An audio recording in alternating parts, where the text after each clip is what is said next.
supposed to protect us from corporate interests.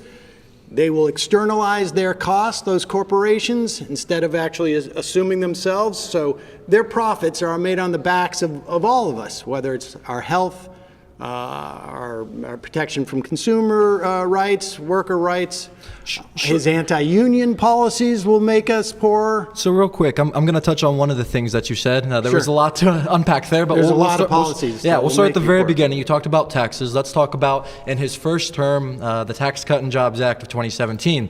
There are a couple things in that specific policy that actually do benefit the middle class and the lower class more than the top 1%. So you mentioned taxes, right? But in that, from the IRS data that came out, the middle class and lower class got affected. I think they ended up saving like 3 to 4% on their taxes, on their tax cuts, whereas the billionaires only saved 2%. So if we're talking an actual dollar amount, sure, the billionaires saved more, but they also make a lot more, right?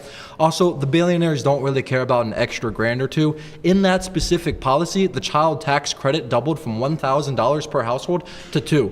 No billionaire cares about an extra grand in their pocket, but I can guarantee you the working class does. So how would you rebuttal that?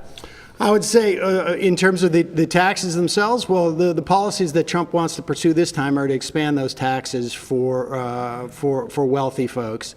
And over time, what starts to happen is you have this wealth disparity, and as the wealth disparity increases, it becomes harder for working people essentially to keep up. Things become more expensive. You get inflationary pressures when you have people with more money.